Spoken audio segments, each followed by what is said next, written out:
हरे कृष्णा सगळ्यांना.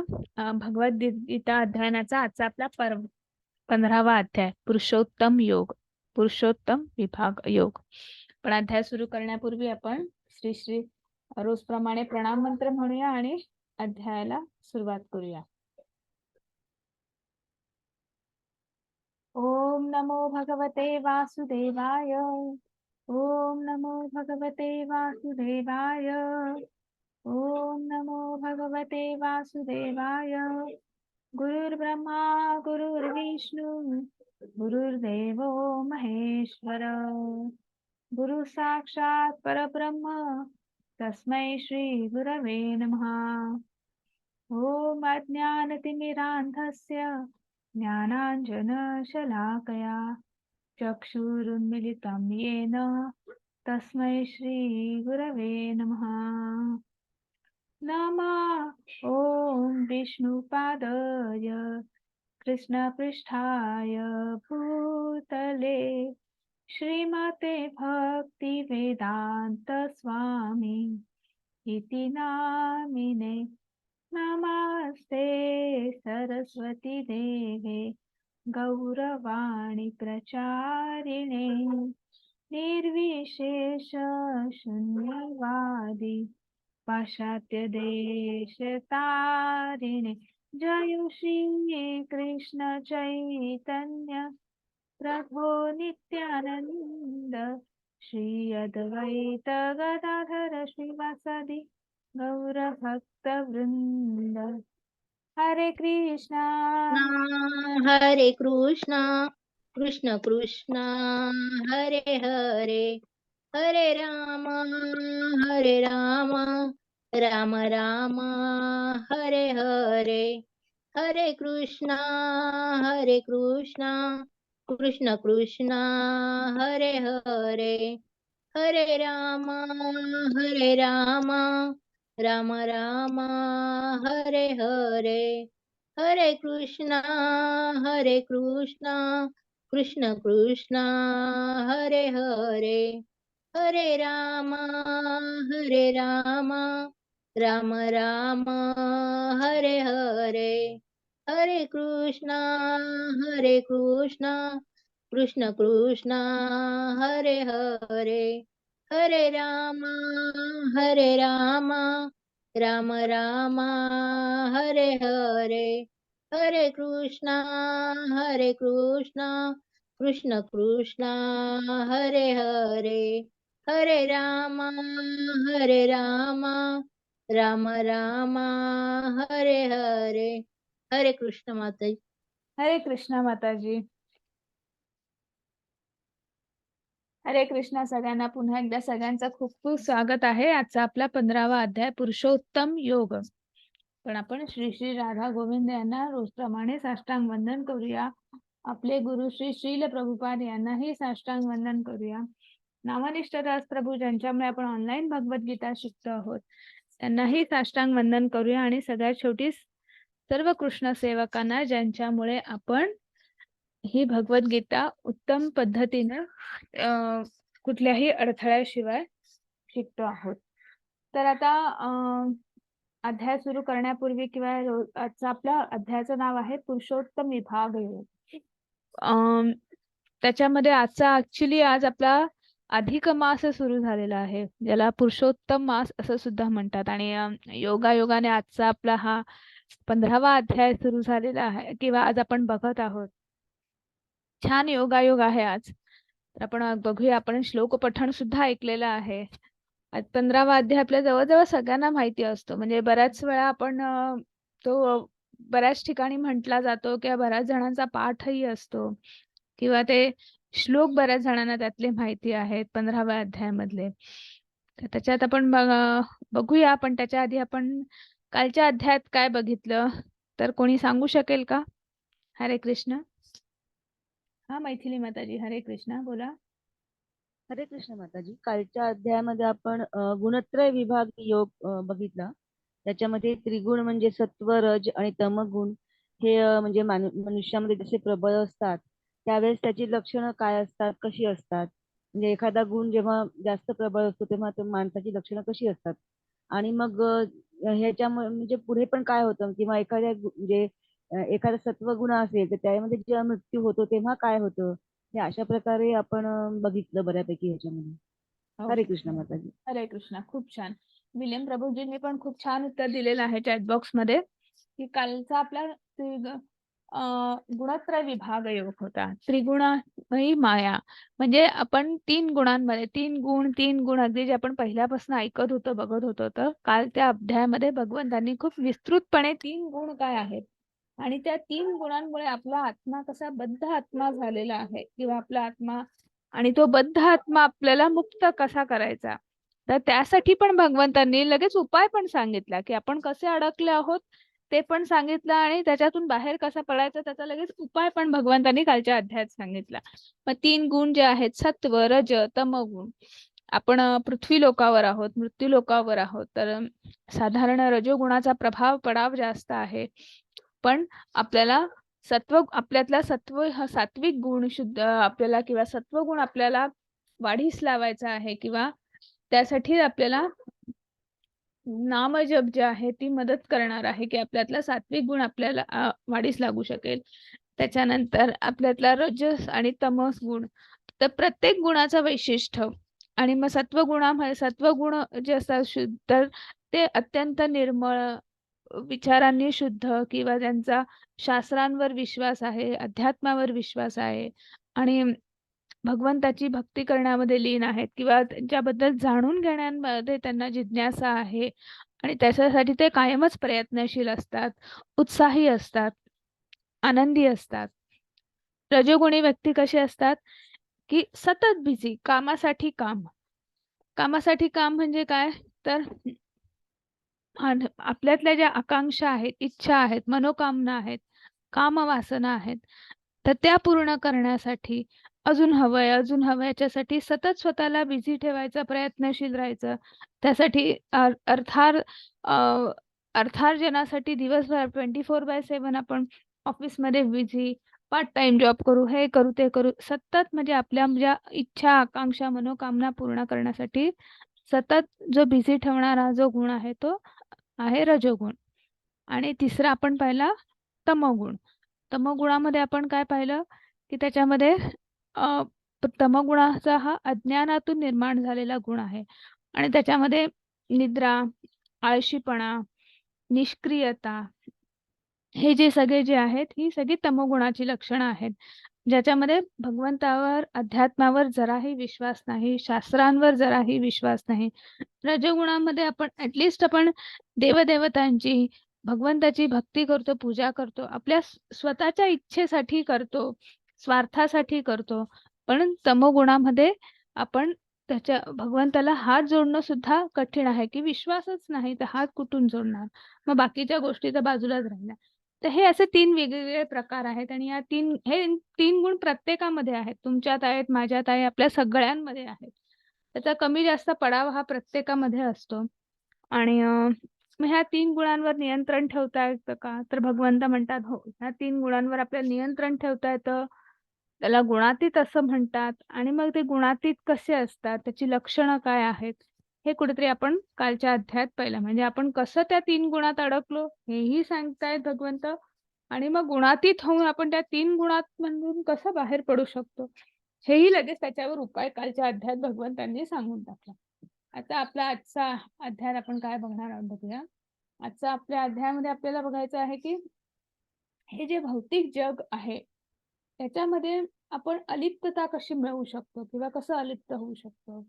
मग आपलं जे स्थलांतर होतं म्हणजे आपण बघितलं आता आपण दुसऱ्या अध्यायापासून आता आपण बघतो आहोत की वेगवेगळ्या प्रकारे भगवंतांनी सांगितलं आहे की आपला आत्मा हा शाश्वत आहे. त्यामुळे तो एक शरीर बदलतो म्हणजे एक शरीर सोडतो आणि दुसरं शरीर धारण करतो.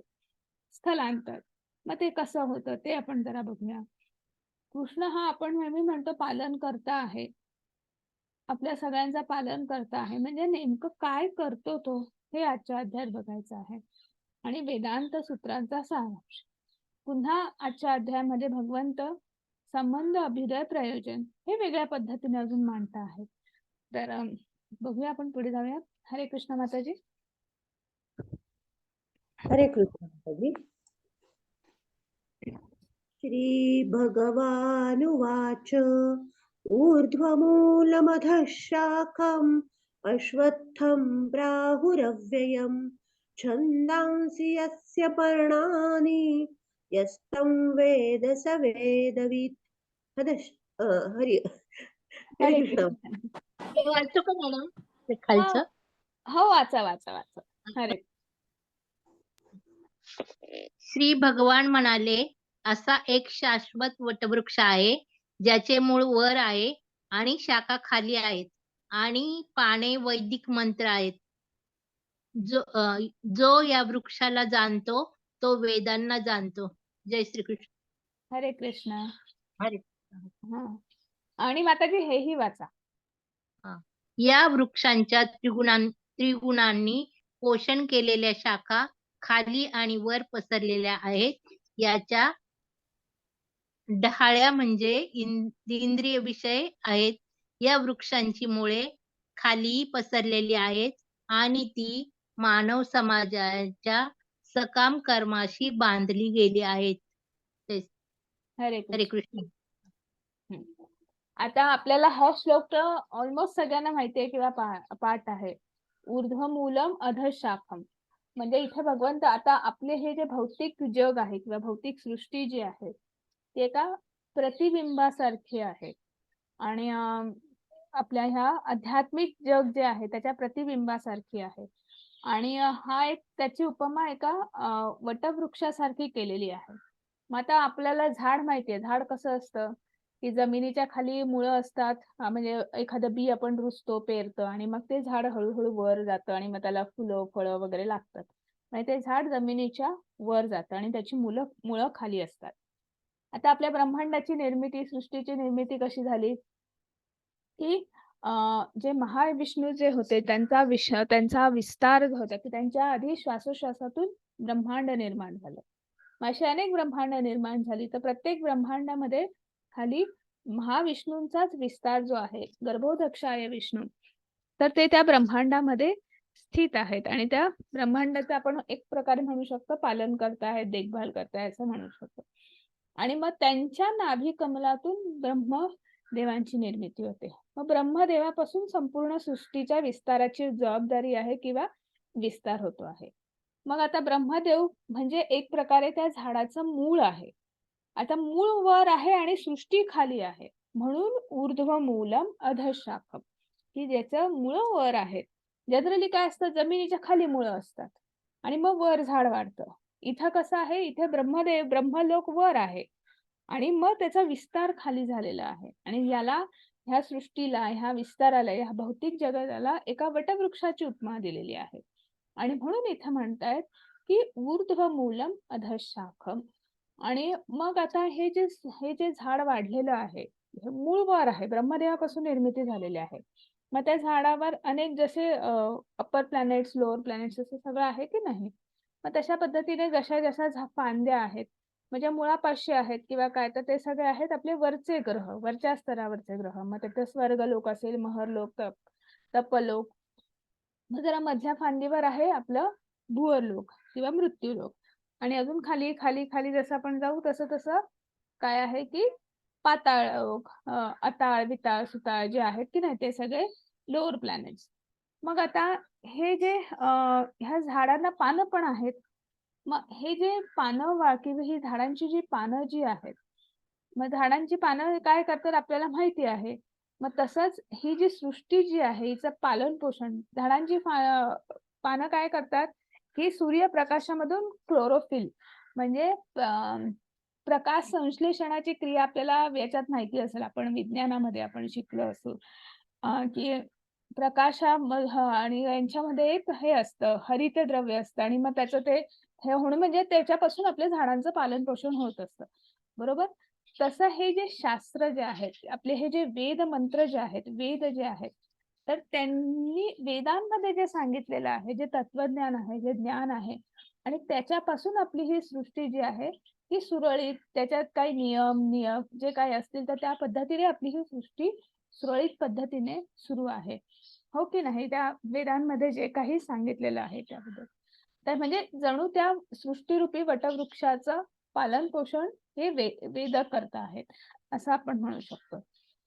आणि मग आता ह्या झाडाचं अजून काय आहे की ह्या झाड सर्वत्र पसरलेले आहे, याच्या डहाळ्या सर्वत्र पसरलेल्या आहेत. मग त्या डहाळ्या म्हणजे काय आहेत तर आपले इंद्रिय विषय आहेत. त्या इकडे तिकडे कशाही पसरलेल्या. अशी एक झाडाला असं असतं का की इथेच उभं पसरायचं, इथेच पसरायचं. जिथे जागा मिळेल जसं जसं तसं ते झाड वेडवाकडं वाढत जातं की नाही. असंच आपले इंद्रिय विषय आहेत की नाही, इकडे तिकडे इकडे तिकडे ती प्रलोभनं जी आहेत, आपले जे इंद्रिय विषय, आपले डोळे, कान, नाक सदैव उघडे असतात आणि इकडे तिकडे त्या प्रलोभनाच्या मागे आपण धावतच असतो की नाही. तशा पद्धतीने ह्या डहाळ्या इकडे तिकडे अशा पसरलेल्या असतात. आणि ह्या झाडांवर जो राहणारा मनुष्य प्राणी आहे, मग आता आपण इथे जर बघू शकतो की हे आपण झालं तर हे एक आहे आध्यात्मिक जग. त्याचं प्रतिबिंब म्हणजे आपलं हे भौतिक जग आहे. ब्रह्मदेव आहेत, त्या म्हणजे ब्रह्मलोक आहे आणि असा हा म्हणजे हे मूळ आहे आणि खाली हा विस्तार झालेला आहे.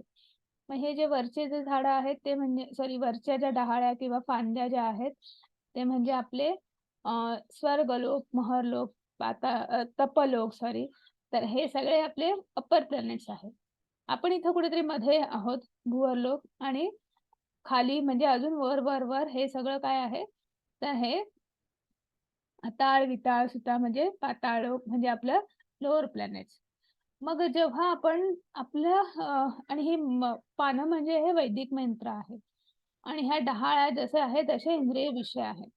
मग जसं जसं आपण कर्म करत जातो तसं तसं आपण ह्या फांदीवरून त्या फांदीवर, त्या फांदीवरून त्या फांदीवर उड्या मारत जातो. म्हणजे आपण जन्म मृत्यू जो आपला आहे तो. मग आपलं जर कर्म चांगलं असेल, आपला उद्धार होणार असेल, निश्चित आपण ह्या इथल्या फांद्यांवर जाऊ. जर आपलं कर्म तसंच असेल तर आपण मृत्यू लोकावर म्हणजे त्याच फांदीवर राहू. आणि अजून आपलं अधोगती कुठे होणार असेल तर आपण अजून या खालच्या फांद्यांवर जाऊ. पण आपण ह्या झाडामध्येच अडकून राहू, या फांदीवरून त्या फांदीवर, त्या फांदीवरून त्या फांदीवर. या झाडातून आपल्याला मुक्ती नाही, कारण हे भौतिक जगातूनच आपल्याला मुक्ती नाही. आणि मग आपण काय आहे की मानव समाज कायमच ह्या सकाम कर्माशी बांधला गेलेला आहे, की आपल्याला ज्या काही इंद्रिय विषय म्हणजे जसं जसं आपण वाढतो आहे, प्रलोभन वाढत आहेत, त्या डहाळ्या वाढत आहेत आणि त्या पद्धतीने मग आपले कर्म सुद्धा सकाम कर्म बनत चाललेले आहेत. आणि मग आता याच्यातून जर आपल्याला ह्या झाडातून जर बाहेर पडायचं असेल तर आपण काय करू शकतो, त्याच्यासाठी पण इथे भगवंत सांगता आहेत. हरे कृष्णा माताजी. हरे कृष्णा. हरे या कृष्णा वृक्षाचे माताजी, तुम्ही वाचा, मी अगदी 1 मिनिटात आले, तुम्ही वाचा. चालेल माताजी. हरे कृष्णा. या वृक्षाचे वास्तविक रूप या जगतात अनुभवता येत नाही. याचा आधी अंत आधार कोणीही जाणू शकत नाही. परंतु मनुष्याने खोलवर मुळे गेलेल्या या वृक्षाला निश्चयाने अनासक्ती रूपी शस्त्राद्वारे छेदून टाकले पाहिजे. त्यानंतर मनुष्याने असे स्थान शोधावे की ज्या ठिकाणी गेल्यावर पुन्हा परतावे लागत नाही.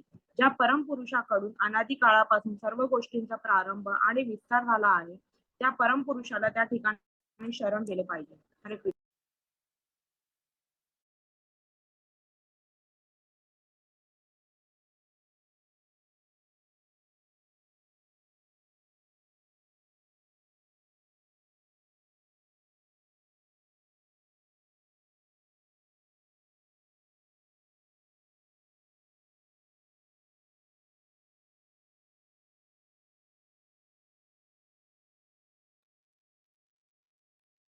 सॉरी. आता याच्यात आता हे जे झाड जे आहे, हा वटवृक्ष जो आहे, आता आपण इथे जो आपण पाहू शकतो, 1 मिनिट मी मागच्या ह्याच्यावर परत जाते. तर हा असा आहे की हा सर्वत्र वाढत चाललेला आहे आणि त्याच्यामुळे याला आदी नाही अंत नाही. जसं आपलं विराट स्वरूप आपण पाहिलं होतं कसं आहे, तसाच हा वटवृक्ष आहे आणि ते आपण जाणू शकत नाही. पण आणि याची मुळं सुद्धा इतकी खोलवर रुतलेली आहेत किंवा आपण याला छेदणं खूप कठीण आहे, पण अशक्य नाही. मग ते अशक्य का नाही ते इथे भगवंत सांगता आहेत. आपण ते छेदू शकतो, पण त्याच्यासाठी आपल्याला एक शस्त्र लागणार आहे आणि त्या शस्त्राचं नाव आहे अनासक्ती रूपी शस्त्र. म्हणजे आपल्याला ह्या आसक्तींपासून जर आपण बाहेर पडलो म्हणजे आपण आसक्तींचा त्याग केला. मग आता हे इंद्रिय विषय म्हणजे ह्या ज्या आसक्ती ज्या आहेत, हा जे आपली महत्वाकांक्षा, आकांक्षा, या मनोकामना, इच्छा, हे जे विविध इंद्रिय विषय जे आहेत, तर हे म्हणजेच त्या झाडाचं डहाळ्या आहेत की नाही, फांद्या आहेत. बरोबर वेगवेगळ्या एका फांदीला अशा छोट्या छोट्या अनेक फांद्या अनेक फाटे फुटलेले असतात. फांद्या काय असतं की त्या एकाच फांदीला अनेक फाटे फुटलेले असतात. तर आपण ते फाटेच फुटू नाही दिले, म्हणजे आपल्या इंद्रिय विषय जे आहेत किंवा आसक्ती ज्या आहेत त्यांचा जर आपण त्याग केला, तर निश्चितच त्या फांदीला फाटे फुटणार नाही किंवा ती फांदी तिथेच गळून पडेल. म्हणजेच काय, की जर आपण अनासक्ती रूपी म्हणजे आपण कुठल्याही प्रलोभनांना किंवा कुठल्याही आसक्तींच्या आहारी गेलो नाही किंवा त्यांचा त्याग केला, तर निश्चितच आपण ह्या झाडातून आपण बाहेर पडू शकतो. ती फांदी आपण छाटू शकतो. अनासक्ती रूपी शस्त्र असा भगवंतांनी इथे शब्द वापरलेला आहे. आणि मग ते झाडातून बाहेर पडल्यावर मग काय? पुढे काय? मग अशा ठिकाणी जायचं की जिथे आपल्याला पुन्हा परतायचं नाही आहे. मग अशा ठिकाणी म्हणजे असं ठिकाण कुठलं आहे की जिथून आपण परत येऊ शकत नाही. ते म्हणजे भगवंताला शरण जाणं, भगवंताच्या घरी जाणं. जे आपलं पण घर आहे. कारण की आपण आणि भगवंत भिन्न नाही. आपण भिन्न नाही, पण तरीही आपण काय हे आपण बऱ्याच वेळा जाणलेलं आहे आणि म्हणून इथं आपल्याला त्या भगवंताच्या घरी जाण्यासाठी त्याला आपल्याला शरण जाणं गरजेचं आहे. आणि आता इथे भगवंत अजून एकदा सांगताहेत की ह्या सृष्टीचा, ह्या झाडाचा जो विस्तार जो आहे, ज्याच्यापासून हा विस्तार झालेला आहे, असा परमपुरुष, असे भगवंत, असे भगवान श्रीकृष्ण यांना शरण गेल्याशिवाय आपल्याकडे कुठलाही पर्याय नाही, असं इथे भगवंत सांगत आहेत. आणि मग आता आपण बघूया की मग ते ह्या सृष्टीचा विस्तार ज्यांच्यापासून झाला आहे, जे परमतत्व आहे, परमपुरुष आहेत, म्हणजे नेमकं काय, आणि आपल्याला ह्या झाडापासून बाहेर पडायचं आहे. मग आपल्याला अशा त्या शाश्वत धामात जायचंय किंवा त्या ज्या दुसरीकडे जायचं आहे, अशा ठिकाणी जायचं आहे. मग ते ठिकाण काय आहे, ते कसं आहे, ते पण भगवंत सांगत आहेत. हरे कृष्ण माताजी.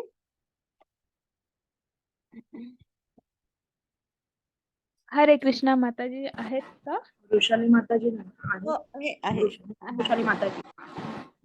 न तद्भासयते सूर्यो न शशाङ्को न पावकः यद्गत्वा न निवर्तन्ते तद्धाम परमं मम. हरे कृष्ण माताजी. हरे कृष्ण. त्या माझ्या परम धामाला सूर्य, चंद्र तसेच अग्नी किंवा वीज प्रकाशित करीत नाही. जे त्या धामाला पोहोचतात ते पुन्हा या भौतिक जगतात परत येत नाही. हरे कृष्ण. मग आता भगवंताचं जे धाम जे आहे की ते स्वयं प्रकाशित आहे, ज्याला कुठल्याही प्रकाशाची गरज नाही. ब्रह्मांडामध्ये अंधकार आहे आणि म्हणून त्याला प्रकाशासाठी चंद्र आणि सूर्यांची आवश्यकता आहे. आणि मग आपण विराट रूप दर्शन मध्ये पाहिलेलं आहे की चंद्र सूर्य म्हणजे जणू भगवंताचे दोन डोळे आहेत. अशा पद्धतीने ते आपल्या भूतलावर नाही, सॉरी, आपल्या ह्या ब्रह्मांडामध्ये आहेत आणि ते आपल्या ब्रह्मांडाला प्रकाशमान करत आहे. पण आपल्याला जिथे जायचं आहे, आपल्याला अंधकारातून प्रकाशाकडे जायचं आहे, आपल्याला तिमिराकडून तेजाकडे जायचं आहे. मग तो अंधकार, ते तिमिर कुठे आहे, तर ब्रह्मांडामध्ये. पण ब्रह्मांडामधून बाहेर जायचं म्हणजे ब्रह्मांडाच्या बाहेर काय आहे, तर ब्रह्मज्योती. जे आपण पुन्हा एकदा तुम्हाला पाठवलेला गोलोका चार्ट समोर डोळ्यासमोर आणा, म्हणजे आपल्याला समजेल की जे ब्रह्मांड जे आहे तर त्याच्या बाहेर तिथे ते जे बाकी सगळं जे आहे ते ब्रह्मज्योती आहे आणि तिथेच मोक्षधाम आहे, गोलोक वृंदावन आहे, सगळं तिथेच आहे. आणि मग त्या आपल्याला ह्या ब्रह्मांडाला 8 आच्छादनं आहेत, 8 आवरणं आहेत, 8 कवर म्हणू शकतो आपण की. आणि मग ते 8 कवर, 8 आच्छादनं वगैरे ते काय आहेत, तर आपले पंचमहाभूत आणि परत तुमचं काय म्हणू शकतो आपण, ते बुद्धी, मन आणि तुमचा अहंकार, मिथ्य अहंकार. तर ह्या गोष्टींमुळे आपण त्या आवरणातून बाहेर पडू शकत नाही. पण मग बाहेर पडूच शकत नाही का? नाही. तर त्याच्यासाठी आपण भगवंताला शरण गेलो आपण, तर तो नक्कीच आपल्याला आपला उद्धार करतो. मग ती जी जागा अशी आहे की तिथे आपल्याला अजिबात तिथे प्रकाश नाही, भरपूर प्रकाश आहे. पण तो प्रकाश कसला आहे? भगवंताचा प्रकाश आहे. त्यांचं तेजच इतकं आहे की ते तेज आजूबाजूला इतकं पसरलेलं आहे, असं वाटतं की लाखो सूर्य, जसं जसं त्या आपल्याला याच्यात वर्णन केलं होतं 11व्या अध्यायामध्ये, तसा लख्ख प्रकाश, लख्ख तेज त्या ब्रह्मज्योतीमध्ये आहे. तिथं कुठल्याही लाईटाची, अग्नी, सूर्य, चंद्र कोणाची गरज नाही. आणि जेव्हा आपण तिकडे जाऊ, तेव्हा आपल्याला पुन्हा या ब्रह्मांडामध्ये प्रवेश नाही किंवा आपण परत येत नाही. एकदा आपण त्या गोलोक वृंदावनामध्ये गेलो, की आपल्याला पुन्हा इथे आपल्याला एंट्री नाही किंवा आपण परत येत नाही. आपण तिथेच राहतो. तिथेच आनंदाने आणि समाधानाने राहतो. म्हणजे आपण कोण आहोत एकदा आपण परत बघूया. हरे कृष्ण माताजी. ममैवांशो जीवलोके जीवभूतः सनातनः मनःषष्ठानीन्द्रियाणि प्रकृतिस्थानि कर्षति. हरे कृष्ण माताजी. हरे कृष्ण. हरे कृष्ण. बद्ध जगातील जीव हे माझे सनातन अंश आहेत. बद्ध जीवनामुळे ते मनासहित 6 इंद्रियांशी कठीण संघर्ष करीत आहेत. हरे कृष्ण. हरे कृष्ण माताजी. तर आता आपण कालच पाहिलं, आपण बद्ध आत्मा आहोत. बद्ध का आहोत? कारण आपण त्या ब्रह्मांडामध्ये आपण कैद आहोत. आणि म्हणून आपला हा आत्मा आणि ब्रह्मांडामध्ये त्या प्रकृतीमध्ये 3 गुण आहेत, ज्याचे आवरण आपल्या भोवती आहेत. आणि म्हणून मग ते आपल्याला एका कठपुतलीसारखे आपल्या नाचवता आहेत. आणि म्हणून आपण एक बद्ध आत्मा आहोत. मग पण जरी बद्ध आत्मा असलो तरी आपल्यामध्ये आपण कोणाचे अंश आहोत? भगवंताचे अंश आहोत. आणि म्हणून आपला मूळ स्वभाव हा काय आहे? मग तो मूळ स्वभाव का आपला बदलत नाही? तर त्याच्यासाठी इथे एक छान उदाहरण आहे. आपण आता तुम्हाला इथे दिसतं आहे की ह्या आगीच्या ठिणग्या आहेत किंवा आपण वेल्डिंग करताना बघितलं असेल तर त्याचे ते असे स्पार्क उडतात. तर मला सांगा, आगीची ठिणगी उडली किंवा ते वेल्डिंगचा स्पार्क उडला आणि चुकून आपल्या हातावर लागला, आपल्याला चटका बसतो की नाही? का बसतो? कारण की आगीची दाहकता म्हणजे त्याचा जो गुणधर्म आहे तो त्या ठिणगीमध्ये आहे. तो बाजूला झाला म्हणून तो काही लगेच त्याचं बर्फात रूपांतर होत नाही किंवा अजून कशात रूपांतर होत नाही. ती ठिणगीच राहते. म्हणजे आगीची दाहकता त्याच्यामध्ये आहे. वेल्डिंगचा स्पार्कही असेल तर ते जे काही वेल्डिंग करतात तर त्याच्यामध्ये जी उष्णता ऊर्जा तयार होते ती त्या स्पार्कमध्ये पण येते. आणि म्हणून आपल्याला तो चटका बसतो, हो की नाही? किंवा अजून एक उदाहरण देता झालं तर एक असा अथांग सागर आहे, खूप मोठा असा समुद्र आहे, महासागर आहे. आणि त्याच्यातनं मी एक चमचाभर पाणी जर काढलं, मग ते पाणी काही गोड लागेल का? त्या पाण्याची चव तशीच राहील की नाही? क्षारयुक्त, खारट अशीच राहील की नाही? त्याचप्रमाणे आपण त्या परमात्म्याचा, त्या परमतत्वाचे आपण अंश आहोत. पण त्या अंश आपण असलो म्हणून लगेच आपल्यामध्ये असा बदल होणार आहे का? नाही. आपला मूळ स्वभाव जो आहे, आपला आत्मा हा शुद्ध आत्मा आहे. आपला मूळ स्वभाव जो आहे हा शुद्ध सात्विक स्वभाव आहे. आणि आपण त्या कृष्णाचे, त्या परमतत्वाचे सेवक आहोत. हाच आपला मूळ स्वभाव आहे. हेच आपलं वैशिष्ट्य आहे. पण काय झालं?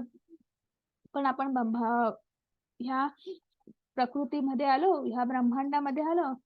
मग काय झालं? आणि मग आपण ते शरीर धारण केलं. शरीर हे 24 घटकांनी बनलेलं आहे. मग त्या 24 घटकांमध्ये 5 इंद्रिय आणि 1 मन, म्हणजे मनासहित 6 इंद्रिय, म्हणजे मन आणि 5 इंद्रिय. ते इतका कठीण संघर्ष आहे, आपल्या त्या आत्म्याला इतका कठीण संघर्ष करावा लागतो आहे की त्याच्यात आपण कैद आहोत ना, बाहेर पडण्यासाठी संघर्ष आहे. आणि म्हणून आपण ह्याच्यामध्ये अडकलेलो आहोत. असं म्हणून इथे भगवंत सांगत आहेत की आपला जे हा बद्ध जीवनामुळे आपला आत्मा जो आहे, त्याचा मूळ स्वभाव जो आहे, तो त्याचा शुद्ध सात्विक स्वभाव कुठेतरी बदलतो आहे किंवा बदलला आहे का, तो अखंड संघर्ष करतो आहे आपलं मन आणि आपल्या 5 इंद्रियांसोबत. आणि मग पुढे भगवंत म्हणत आहेत, हरे कृष्ण. हरे कृष्ण माताजी. शरीरं यदवाप्नोति यच्चाप्युत्क्रामतीश्वरः गृहीत्वैतानि संयाति वायुर्गन्धानिवाशयात्. हरे कृष्ण. हरे कृष्ण. ज्याप्रमाणे वायू आपल्याबरोबर गंध घेऊन जातो त्याचप्रमाणे भौतिक जगतातील जीव आपल्याबरोबर जीवनातील विविध संकल्पना एका देहातून दुसऱ्या देहात घेऊन जातो. अशा रीतीने तो एक प्रकारचा देह धारण करतो आणि पुन्हा दुसरे शरीर धारण करण्याकरिता पहिल्या देहाचा त्याग करतो. हरे कृष्ण. हरे कृष्णा. मग आता आपल्याला माहिती आहे की आपण शरीर नाही, आपण आत्मा आहोत. आपलं हे शरीर नाशवंत आहे. मग आपलं हे शरीर नाशवंत आहे म्हणजे नेमकं पुढे होतं काय, ती प्रोसेस काय आहे? आपण म्हणतो की आपण हे कर्म केलं की त्याचं हे फळ मिळतं, ते कर्म केलं की त्याचं हे. मग जेव्हा आपण पहिल्या शरीरामध्ये असतो किंवा आपण आणि मग ते शरीर सोडतो आणि दुसरं शरीर धारण करतो, मग त्या प्रोसेस मध्ये काय होतं ते सुद्धा इथे भगवंत सांगत आहेत. त्याच्यासाठी त्यांनी एक छान उदाहरण दिलेलं आहे की एक असा एका जसं अगरबत्ती कुठेतरी लावलेली असते आपल्या घराच्या कुठल्या देवघरात किंवा कुठल्या तरी एका कोपऱ्यात लावलेली असते. पण संध्याकाळी किंवा दिवसा आपण जेव्हा अगरबत्ती लावतो किंवा एखादा धूप लावतो, घरामध्ये सुंदर असा मस्त परिमळ, मस्त सुवास पसरलेला असतो की नाही? किंवा मस्त एखादा छान आपल्याकडे कुठला पदार्थ होत असेल, तर तो पदार्थ किचन मध्ये होत असतो, पण संपूर्ण घरभर वास पसरतो आणि अगदी आपण घरात पाय की दारात पाय विचारतो, "वाह! आज काय छान बनवलं आहे." हो की नाही? मग त्या पद्धतीने आपण जसं आपलं शरीर जे आहे तसा म्हणजे वायू हवेने, वाऱ्याने जसा एखादा गंध पसरतो, मातीचा सुवास जेव्हा पाऊस पडतो, पहिला पाऊस पडतो, मातीचा सुगंध आपल्या नाकापर्यंत पोहोचतोय. नाक आपलं माती काय आपल्या घरात आहे का? नाही. माती अशी खाली आहे आणि तरी पण तिचा सुगंध सर्वत्र पसरलेला असतो. तो कशामुळे? तर तो वायूने, वाऱ्यामुळे. त्याच पद्धतीने जेव्हा आपण एका देहातून दुसऱ्या देहामध्ये जातो किंवा दुसरं शरीर धारण करतो, तर आपला जसा जीव जो आहे, आपला जो आत्मा जो आहे, त्याच्यासोबत आपण काय घेऊन जातो? तर आपली कर्म. आपण ज्या भावनेमध्ये आपण आपला मृत्यू म्हणजे आपण आपल्या त्या शरीराचा त्याग केला. आपला जो शेवटचा श्वास जो आहे, तो त्या पहिल्या शरीरामध्ये घेतला. ज्या भावनेमध्ये, ज्या चेतनेमध्ये आपण होतो, ती भावना, ती चेतना आणि आपण आपल्या मन, बुद्धीवर काय वर्षभर म्हणत नाही सॉरी, आयुष्यभर काय आपण संस्कार केले आहेत. संस्कार म्हणजे आपण आपला कुठल्या याचा पडाव जास्त झाला, आपली वागणूक कशी आहे, आपलं बिहेवियर कसं आहे, की आपल्याकडे कुठल्या गुणाचा प्रभाव जास्त आहे. तर हे सगळं घेऊन आपण त्या पुढचा जन्म धारण करतो. मग पुढचा देह धारण केल्यावर मग त्या देहामध्ये धारण केल्यावर काय होतं ते पण आपण बघूया. हरे कृष्ण माताजी. हरे कृष्ण. अशा प्रकारे जीव दुसरे स्थूल शरीर धारण करून मनाशी केंद्रित झालेली कान, नेत्र, जिव्हा, नाक आणि स्पर्श इत्यादी विशिष्ट प्रकारची इंद्रिय प्राप्त करतो. अशा रीतीने तो एका विशिष्ट प्रकारच्या इंद्रिय विषय समूहाचा उपभोग घेतो. हरे कृष्ण. हरे कृष्णा.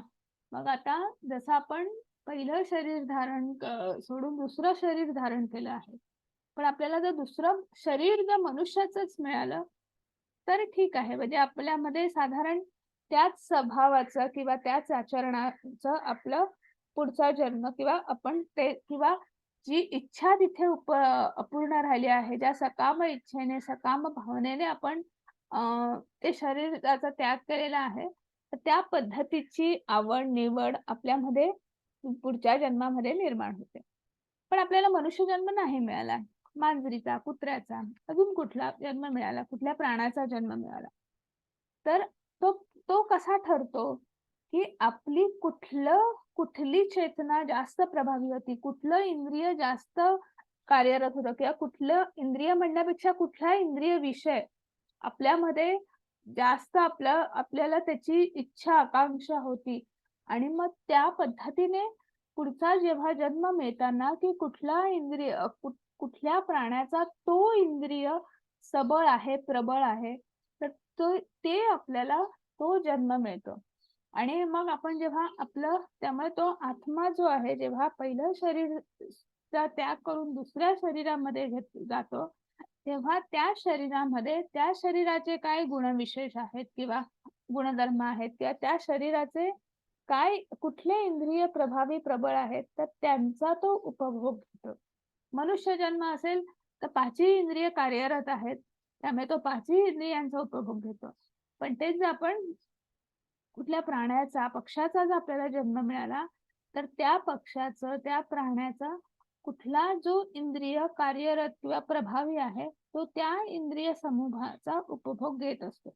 आणि मग हे कसं ठरतं की पुन्हा तेच की आपण मृत्यू समयी आपण कुठल्या भावनेमध्ये आपला देह त्याग केला किंवा आपला श्वास जो आहे शेवटचा श्वास त्यावेळेस आपल्या मनात काय भावना होती त्या पद्धतीने ह्या गोष्टी अवलंबून आहेत असं इथे भगवंत सांगत आहेत. मग आता आपण पुढे बघूया. हरे कृष्ण. उत्क्रामन्तं स्थितं वापि भुञ्जानं वा गुणान्वितं विमूढानानुपश्यन्ति पश्यन्ति ज्ञानचक्षुषः.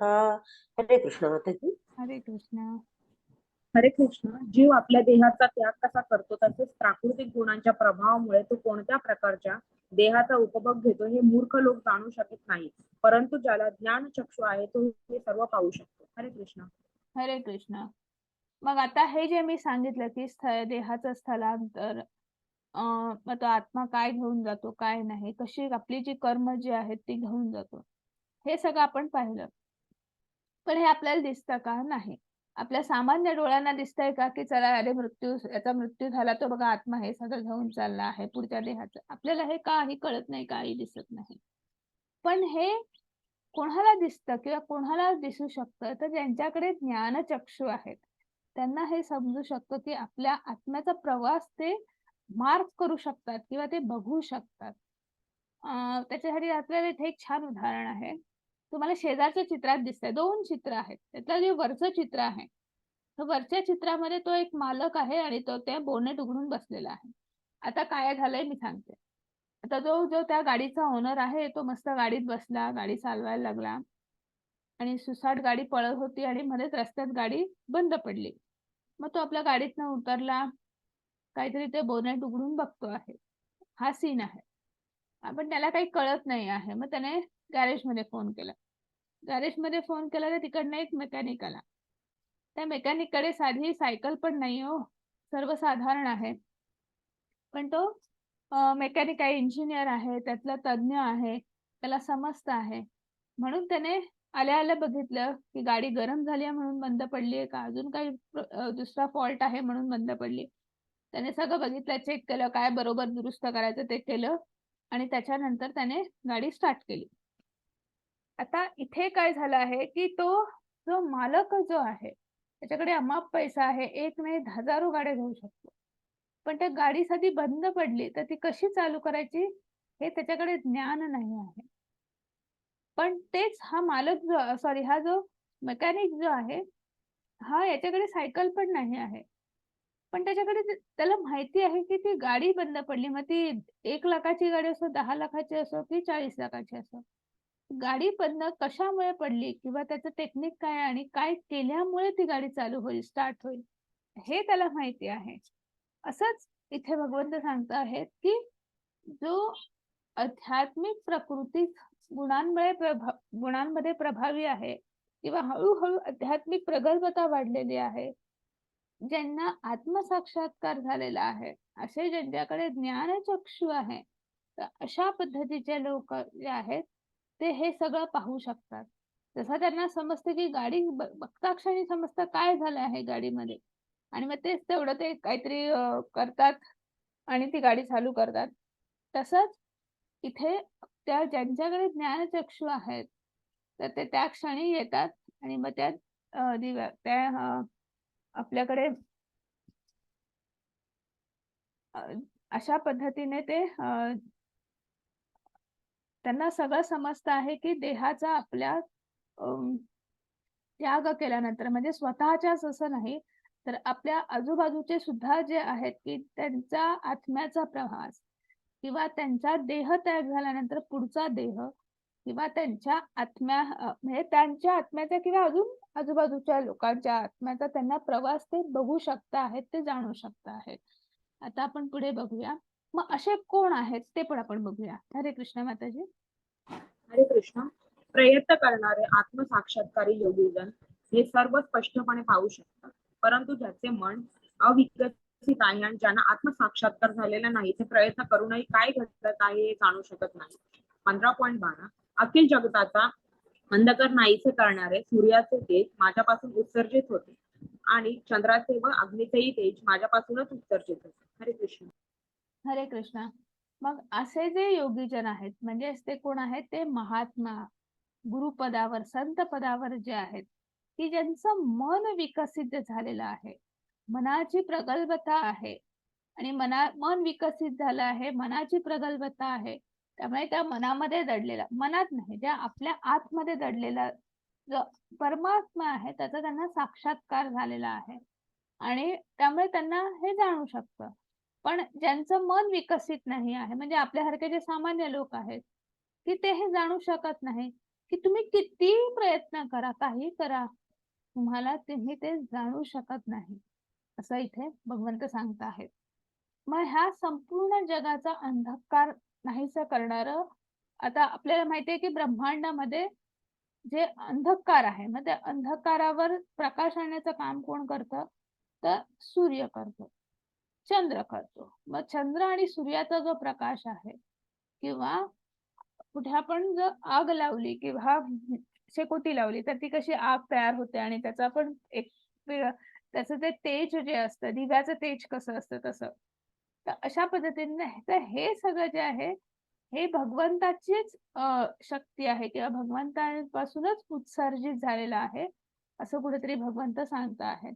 मग त्याचं काय होतं पुढे आपण बघूया. हरे कृष्ण माताजी. हरे कृष्ण.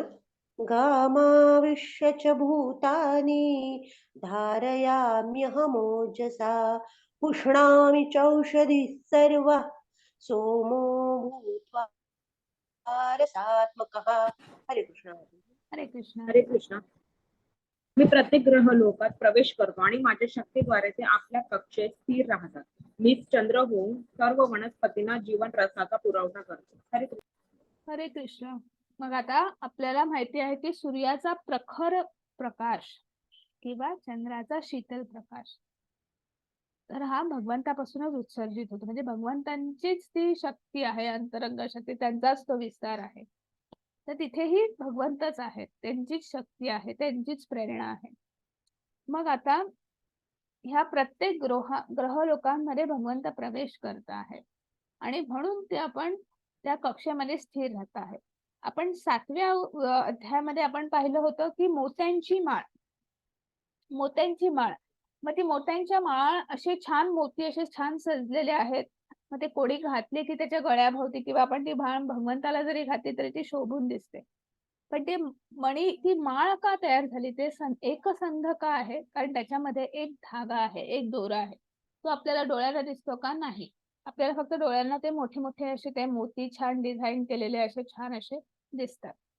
तसंच आहे ह्या ब्रह्मांडामध्ये सगळे ग्रह कक्षेत आहेत. हा ग्रह इथे, हा ग्रह तिथे, त्यांच्या ज्या काही कक्षा ठरलेल्या आहेत तशा पद्धतीनेच ते आहेत आणि त्याच्या तेवढंच ते फिरत असतात, त्याच्या बाहेरही जात नाही, आतही येत नाही. मग अशा कक्षेमध्ये ते का फिरत असतात? तर ते त्याच्यामध्ये एक संकर्षण शक्ती आहे, एक ज्याला आपण गुरुत्वाकर्षण शक्ती म्हणतो, आणि त्यामुळे ते आपली जागा सोडत नाही, ते तिथल्या तिथेच आहेत, तिथेच ते गोल फिरत आहेत, आपल्या भोवती प्रदक्षिणा घालतात, आपल्या भोवती बोलता बोलता सूर्याभोवती घालतात. हे जे काही चक्र सुरू आहे हे भगवंतामुळे सुरू आहे, की त्यांची तिथे शक्ती कार्यरत आहे आणि म्हणून ते कुठल्याही कक्षा सोडत नाही आहेत किंवा अजून तिथे वेगळं काही होत नाही. ते जे निसर्ग चक्र जे आहे, जे सृष्टी चक्र जे आहे, जे रोज जसंच्या तसं त्याच्यात जराही बदल होत नाही. त्याचं कारण असं आहे की तिथे भगवंताची शक्ती कार्यरत आहे. मग आता इथे भगवंत सांगत आहेत की चंद्र, जसं आत्ताच आपण पाहिलं की प्रकाश संश्लेषणाची क्रिया आपण पहिला श्लोक शिकताना पाहिलं होतं की जी पानं जी आहेत ती तर त्याच्याद्वारे काय होतं की आपण झाडं जे आहेत ते काय करतात की त्याच्यापासून त्या प्रकाश देत जे आहे, जी ऊर्जा जी आहे त्याच्यापासून ते फळं वगैरे म्हणजे जे काही अन्नधान्य आहे किंवा हे सगळं तयार होतं, हो की नाही? मग हे जे ते फळं असतील, अन्नधान्य असतील, याच्यामध्ये पोषण मूल्य आहेत, हो की नाही? वनस्पतींमध्ये जी पोषण मूल्य तयार होतात, म्हणजे जे काही अन्नधान्य पिकतं किंवा जी फळं की जी आपण ती ग्रहण करतो, खाण्यासाठी ज्या भाज्या वगैरे जे आपण रोज खाण्यासाठी, जेवणासाठी जे ग्रहण करतो, तर ते आपण का करतो? कारण त्याच्यामध्ये काय आहे? पोषण मूल्य आहे. मग ते पोषण मूल्य खाल्ल्यामुळे काय होतं? आपलं शरीर सुदृढ राहतं, हो की नाही? मग आपल्या ह्या शरीर सुदृढ राहण्यासाठी किंवा याच्यामध्ये ही वनस्पतींमध्ये ही जी पोषण मूल्य आहेत, ही तयार करायचं काम किंवा ही देण्याचं काम कोण करत आहे? तर इथेही भगवंत आहेत. म्हणजे सगळीकडे तेच आहेत. आता आपण पुढे बघूया. हरे कृष्ण माताजी. अहं वैश्वानरो भूत्वा प्राणिनां देहमाश्रितः प्राणापानसमायुक्तः पचाम्यन्नं चतुर्विधम्. हरे कृष्ण माताजी. हरे कृष्ण. हे कृष्ण, सर्व प्राणी मात्रांच्या देहामधील जठराग्नी मी आहे आणि 4 प्रकारच्या अन्नाचे पचन करण्याकरिता मी प्राण व आपण वायूशी संयोग साधतो. हरे कृष्ण. हरे कृष्ण. मग आता आपण म्हणतो भगवंत आपल्या शरीरामध्ये किंवा आपलं पालन पोषण करत आहे. एक तर ते आपल्या हृदयामध्ये आहेत, ते आपण पाहिलं, परमात्मा स्वरूपात आहेत. तर आपण जे अन्न ग्रहण करतो आहे, तर ते अन्न ग्रहण केल्यानंतर ते अन्न जिथे पचतं, तर त्या जठरामध्ये एक अग्नी कायम असतो, की जो कायम काय म्हणू शकतो आपण, प्रदीप्तमान असतो. तर असा जो अग्नी जो आहे, तो म्हणजे दुसरं तिसरं कोणी नसून ते भगवंतच तिथे त्या अग्नी स्वरूपामध्ये तिथे कार्यरत आहेत. मग आणि आपण त्याला जठराग्नी म्हणतो. आणि मग त्यामुळे काय होतं, की आपण जे अन्न ग्रहण करतो, ते अन्न ग्रहण केल्यामुळे त्या अन्नाचं पचन करायचं काम कोण करतं? भगवंत करतं. कारण अगं, अन्न पचन झालं तरच त्याच्यापासून रसग्रंथी, जीवन पोषण मूल्य जी काय आहेत ती तयार होतील, रक्त तयार होईल आणि त्याच्यामुळे आपलं संपूर्ण शरीर नखशिकांत आपल्याला आपल्या शरीराचं पोषण होणार आहे. आणि मग जी काही आपण मग ज्या पद्धती ने आपण अन्न पचन म्हणजे आपण ग्रहण करू, त्या पद्धतीने आपलं ते अन्न पचनाचा सुद्धा प्रकार होत असतो. आणि म्हणून आपल्याला, जर तुम्हाला एक श्लोक आठवत असेल किंवा तुम्हाला माहिती असेल, की उदरभरणनो हे जाणीचे यज्ञ कर्म. आपल्याला माहितीये ना, वदनी कवळ घेता नाम घ्या श्रीहरीचे, हो की नाही? मग आपण हे जे अन्न जे ग्रहण करतो आहेत, तर ते कशासाठी ग्रहण करतो आहेत? की आपण ते एक यज्ञ कर्म म्हणून ग्रहण करतो आहोत. आणि की फक्त पोट भरण्यासाठी नाही करतो आहोत. आणि तिथे जेव्हा आपण ग्रहण करतो, तेव्हा तिथे आपण तो जो अग्नी जो आहे, त्याला ती आपण अन्न, जे वनस्पती, जे फळं, जे आपण जे भाज्या जे आपण ग्रहण करतो आहे, तर ती एक प्रकारची आपण तिला आपण ती आहुतीच देतो आहे, की नाही? आपण ते ते एक यज्ञ कर्म म्हणून आपण ते अन्न ग्रहण करतो आहे. आणि मग ते त्याचं पचन कसं होतं आहे? पुन्हा आपण शरीरामध्ये जो श्वास आणि उश्वास घेतो आहे, सोडतो आहे, म्हणजे का आपल्याकडे प्राण अपान वायू जो आहे, तर त्याच्या संयोगाने, त्याच्या मदतीने पुन्हा प्राणवायूमध्ये पुन्हा याच्यामध्ये भगवंत आहेतच. अशा पद्धतीने भगवंत आपल्या शरीराचं पालन पोषण करत आहेत. मग ते आपल्याकडे 4 प्रकारचे आपण अन्न ग्रहण करत असतो ना. एक पोळी भाकरी असते, एक काहीतरी चटणी कोशिंबीर सारखा प्रकार असतो, एक दूध, दही, ताक म्हणजे आपल्याला जे पेय असतं, आणि एक असं उसासारखं आपण जे शोषून खाऊ शकतो, चावून खाऊ शकतो. तर अशा कुठल्याही 4 प्रकारचे अन्न जे पदार्थ जे आहेत, तर उत्तम पद्धतीने आपण खाऊ शकतो आणि ते पचवू शकतो. आणि असं इथे सांगता आहे. आणि मग आता आपण पुढे बघूया. काय झालं? हरे कृष्ण माताजी. सर्वस्य चाहं हृदि सन्निविष्टो मत्तस्मृतिज्ञानमपोहनं च वेदैश्च सर्वैरहमेव वेद्यो वेदान्तकृद्वेदविदेव चाहम्. हरे कृष्ण माताजी. हरे कृष्ण. मी प्रत्येकाच्या हृदयात स्थित आहे आणि माझ्यापासूनच स्मृती, ज्ञान आणि विस्मृती होतात. सर्व वेदांद्वारे जाणण्यायोग्य मीच आहे. निसंदेह मी वेदांचा संकलक आहे आणि वेदांचा ज्ञाताही मीच आहे. हरे कृष्ण. हरे कृष्णा. मग आता इथे काय सांगतायत बघा, हो की सर्व हृदयांमध्ये भगवंत आहेत, बरोबर, परमात्मा म्हणून स्थित आहेत. परत आता आपण पाहिलं की जठराग्नीमध्ये अन्नाचं पचन करण्याचं काम, आणि मग अन्नाचं पचन झाल्यामुळे काय होतं, पोषण मूल्य वगैरे सगळे जे आहे ते आपल्याला त्याच्यापासून मिळतात. मग जे आपल्याला रसग्रहंती, ज्या आपण जी पोषण मूल्य मिळतात, त्याच्यामुळे जसं आपल्या विचार तयार होतात, हो की नाही, आपल्या बुद्धीपर्यंत ते जातात आणि मग आपले विचार तयार होतात, आपल्याला कल्पना सुचतात. मग तिथे सुद्धा भगवंत आहेत, की स्मृती, ज्ञान, विस्मृती हे जे काही आहे, तर हे सुद्धा भगवंताच्या शक्तीचा विस्तार आहे, किंवा तिथे सुद्धा भगवंत आहेत असं इथे इथे सांगता आहे. आणि हे सगळं वेदांमध्ये व्यवस्थितपणे सांगितलेलं आहे की, आणि मग आपण वेदांमध्ये काहीतरी वाचतो किंवा शास्त्रांमध्ये काहीतरी वाचतो, नुसतं वाचलं आपल्याला समजणार आहे का? नाही. तर जे वाचतो आहे त्याचं आकलन पण झालं पाहिजे की नाही, ते समजलं पण पाहिजे, ते समजेल, त्याचं आकलन होईल, तरच आचरण होईल, तरच अनुशीलन होईल, हो की नाही. आणि म्हणून इथे सर्व सांगताय, इथे काय सांगताय की वेदांद्वारे जाणण्यायोग्य मीच आहे आणि निसंदेह मी, एक मिनिट, वेदांताचा संकलक आहे आणि वेदांचा ज्ञाताही मीच आहे. म्हणजे वेद हे भगवंतापासूनच उत्पन्न झालेले आहे, ते ज्ञान जे आहे ते भगवंतापासूनच उत्पन्न झालेलं आहे. त्यामुळे इथे भगवंत काय सांगतात की तुमचे वेदांमध्ये जे ज्ञान दिलेलं आहे ते, त्याच्यामध्ये सुद्धा जर तुम्ही घेतलं तर तुम्हाला त्याच्यामध्ये दुसरं तिसरं काही नाही, तर भगवंत कोण आहेत, सृष्टीचा विस्तार कसा झाला, भगवंत असले कसे जगत पिता आहेत, मोक्षधाम, गोलोक, वृंदावन, हे सगळं तिथे आपल्याला बघायला मिळेल. आणि वेदांचं जे संकलन आहे किंवा वेदांचा जो ज्ञात आहे, म्हणजे वेदांमध्ये ज्ञान घेण्यासारखं शास्त्र, तत्वज्ञान जे काय आहे ते माझ्यापासूनच तयार झालेलं आहे किंवा माझ्याच पासूनच ते उत्पन्न झालेलं आहे, असं कुठेतरी इथे भगवंत सांगत आहेत. आता आपण पुढे जाऊया. एक मिनिट, काय झालं?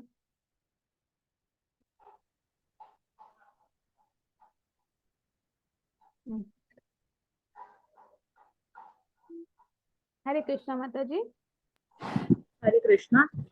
च्युत म्हणजे क्षर आणि अच्युत म्हणजे अक्षर, असे जीवांचे दोन वर्ग आहेत. भौतिक जगतात सर्व जीव च्युत असतात आणि आध्यात्मिक जगतातील प्रत्येक जीवाला अच्युत म्हटले जाते. 15.17 या दोन व्यतिरिक्त एक परमपुरुष परमात्मा आहे, जे स्वतः अव्ययी भगवंत आहे आणि ते त्रिलोकामध्ये प्रवेश करून त्यांचे पालन पोषण करीत आहे. हरे कृष्ण. हरे कृष्ण. आता इथे आपलं हे जे ब्रह्मांड जे आहे ह्याच्यामध्ये दोन जीवांचे वर्ग आहेत असं एक भगवंत सांगत आहेत. आणि एक नाशवंत आणि एक शाश्वत. म्हणजे काय, तर एक च्युत आहे जे क्षर आहे, हो की नाही, आणि जे अच्युत जे अक्षर आहे, म्हणजे जे शाश्वत आहे, जे म्हणजे भौतिक सृष्टी आणि आध्यात्मिक सृष्टी. मग आध्यात्मिक जग, आध्यात्मिक सृष्टी ही काय आहे, च्युत आहे, म्हणजे ती नाश पावणारी आहे, नाशवंत आहे. आध्यात्मिक जग आणि तिथले प्रत्येक जीव कसे आहेत, तर ते अच्युत आहेत, म्हणजे ते शाश्वत असे आहेत, चिरंतन असे आहेत. मग या दोहों व्यतिरिक्त परमपुरुषाला ह्या दोहों व्यतिरिक्त जो कोणी आहे ते म्हणजेच परमपुरुष आहेत, परमात्मा आहेत. म्हणजे ह्या दोनच्या व्यतिरिक्त काहीच नाही आहे. पण मग जे काही आहे ते कोण आहे, तर भगवान श्रीकृष्ण, जे पुरुषोत्तम म्हणून आहे, जे परमात्मा म्हणून आहेत, जे अव्ययी भगवंत आहेत. अव्ययी म्हणजे काय, शाश्वत, ज्यांचा कधीही नाश होत नाही असे. आणि मग तेच तिन्ही लोकांचे स्वामी आहेत. आणि मग ते तिन्ही लोकांचे स्वामी असल्यामुळे ते कुठेही कसेही जाऊ शकतात आणि त्यांचं पालन पोषण करू शकतात. म्हणजे ही निश्चिंती कुठेतरी भगवंत देत आहेत की जे आध्यात्मिक प्रकृती किंवा भौतिक प्रकृती, आणि ह्या प्रत्येक प्रकृतीचे जे पण काही आहेत की त्या प्रत्येकाच्या हृदयात स्थित राहून भगवंत त्या आपल्या सृष्टीचं पालन पोषण करता आहे. आणि मग आता आपण पुढे बघूया. एक मिनिट.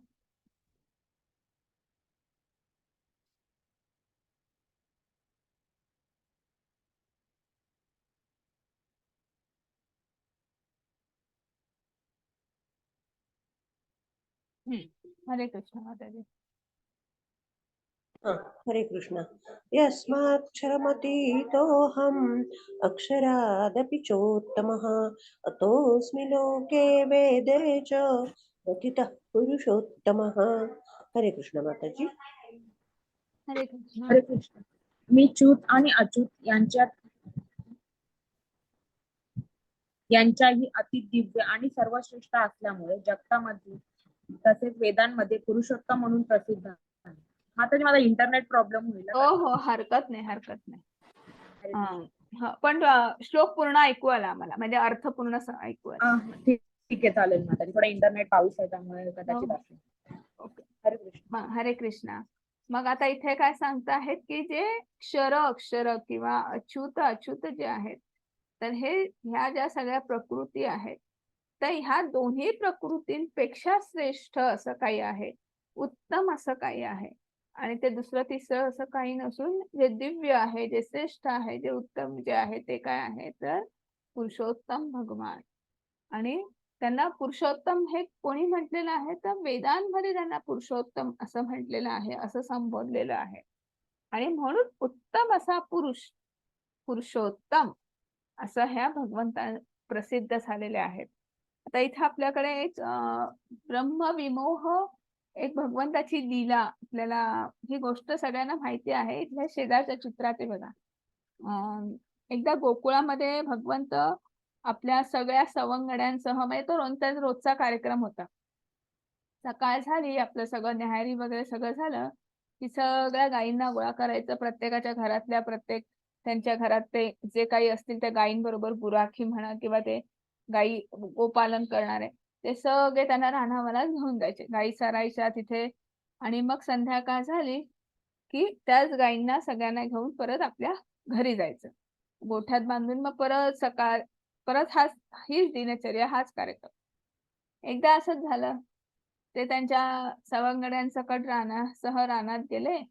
आणि मग दुपारी सगळ्यांनी जे काही आणलं असेल ते सगळं एकत्र करायचं आणि तो दहिकाला जेवण म्हणून दुपारचं तो फस्त करायचा. असंच एकदा सगळं काही सुरू होतं. आणि हे तिकडनं ब्रह्मदेव जात असते. तर ब्रह्मदेव म्हणतात की हे खरंच भगवान श्री त्या उत्तम पुरुषोत्तमचा किंवा त्या पुरुषोत्तम भगवान श्रीकृष्णांचाच हा अवतार आहे का, की इथं हा जो बालक दिसतो आहे, हा जो लहान बालक दिसतो आहे.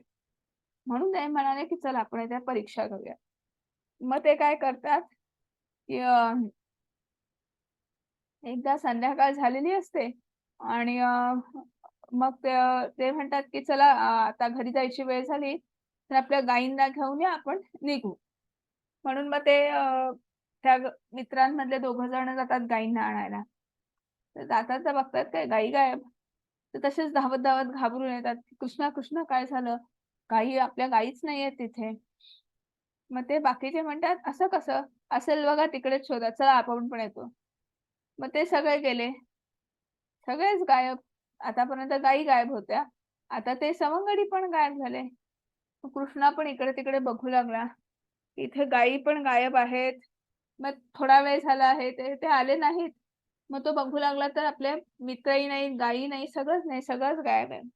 मग तो अजून इकडे तिकडे बघू लागला आणि मग त्याला समजलं हे ब्रह्मदेवांनी यांना गायब केलेलं आहे. मग भगवंतांनी काय केलं की संध्याकाळ तर व्हायला पाहिजे, झालेली आहे, सगळे जण घरी वाट बघत असतील. मग त्यांनी त्यांच्या अंतरंगा शक्तीद्वारे हे जे काही सवंगडी आहेत, ते जे काही गायी आहेत, त्या सगळ्यांचं प्रतिरूप त्यांनी तिथे विस्थापित केलं किंवा प्रस्थापित केलं, आपण असं म्हणू शकतो.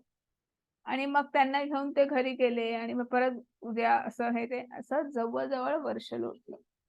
इकडे ब्रह्मदेव जे होते ते काही क्षणांसाठी आपल्या मुलाच्या स्थळासाठी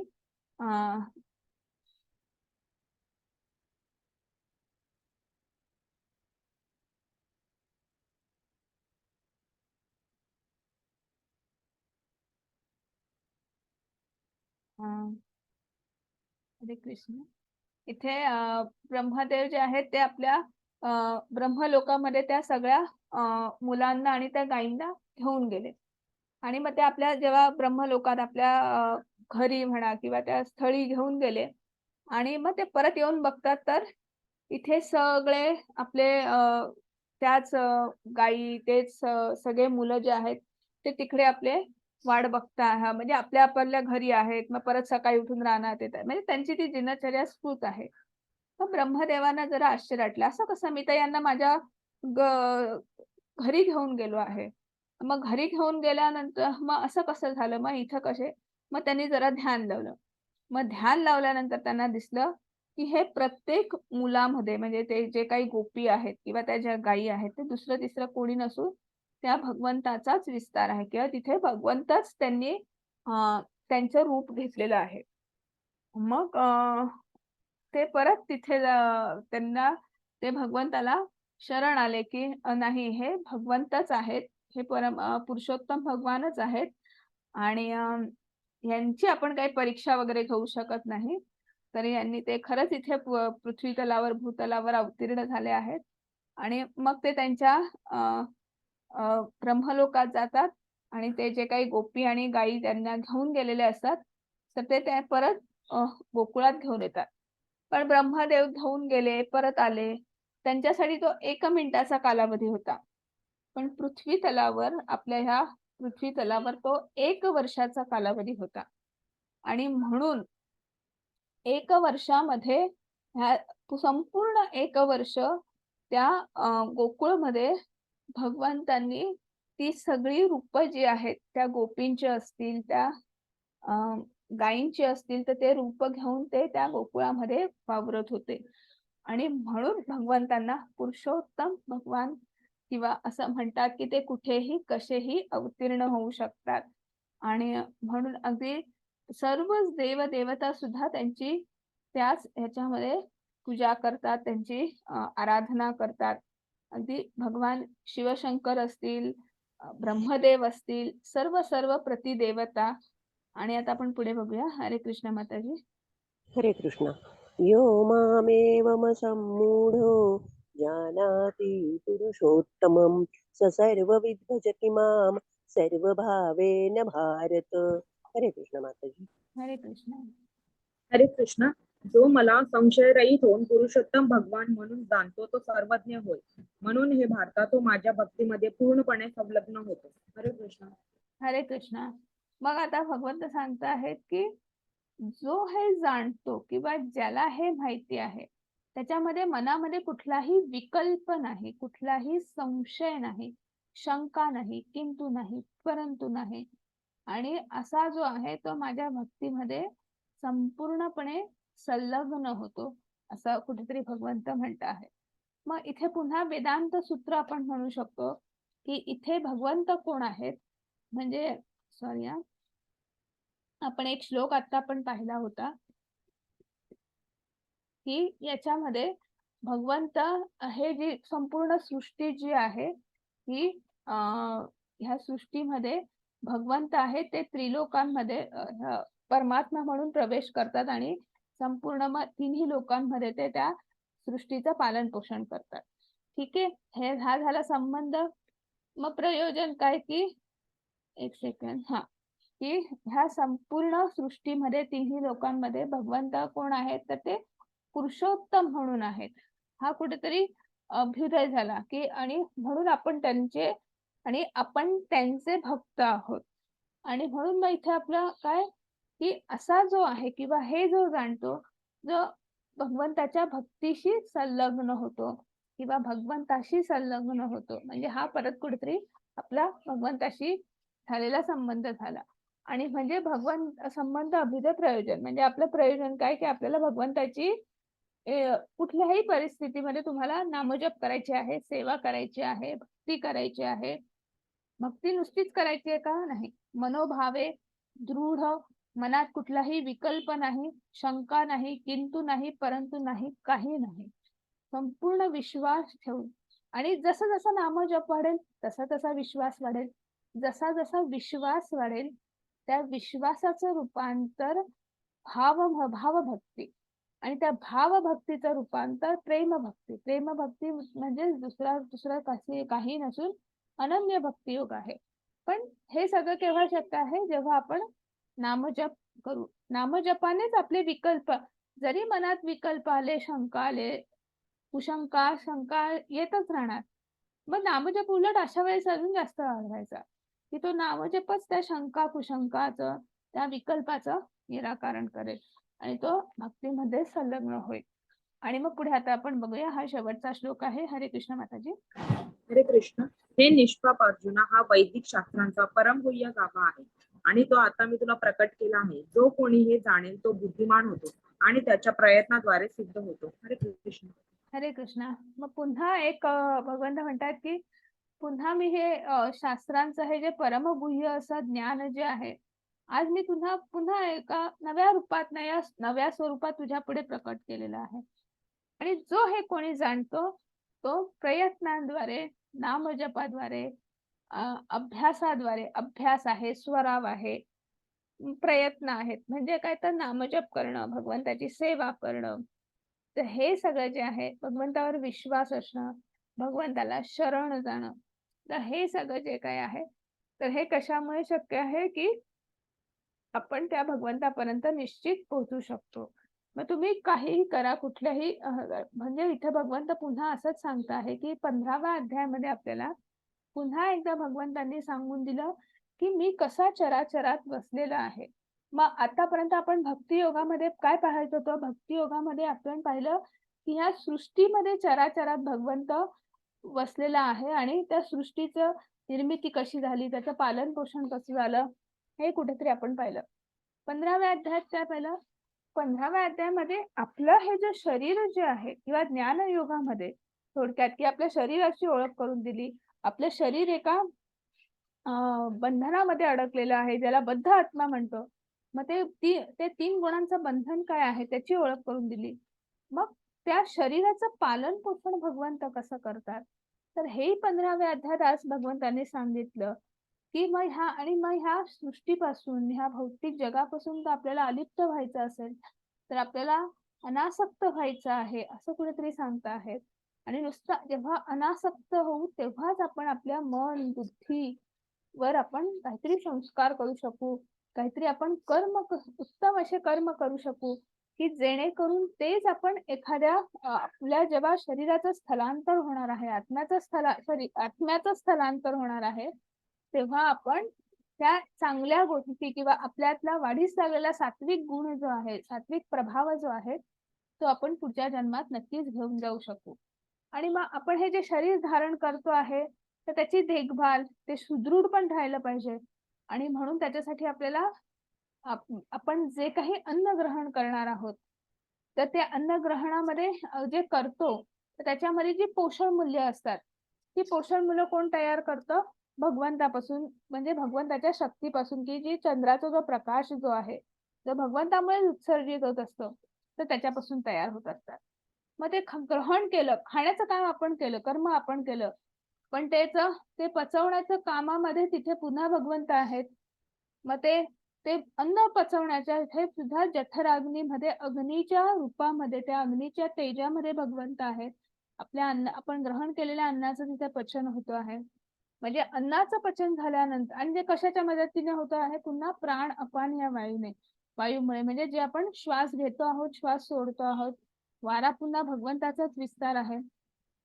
आणि मग जे पचन झालेलं आहे, त्याच्यानंतर जी रसमूल्य, पोषण मूल्य तयार होत आहे, ती त्या ज्या उती तयार होत आहेत, त्याच्यामुळे आपल्या बुद्धी आपल्यापर्यंत जात आहेत, आपले विचार तिथे तयार होत आहेत. म्हणजे तिथे स्मृती, विस्मृती आपल्या त्या बुद्धी पटलापर्यंत जाण्याचं जे जात आहेत, किंवा जिथे आपले मग तशाच पद्धतीचे, त्याच ताकदीचे विचार तयार होण्याचं काम, तर तिथे पण भगवंत स्थित आहेत.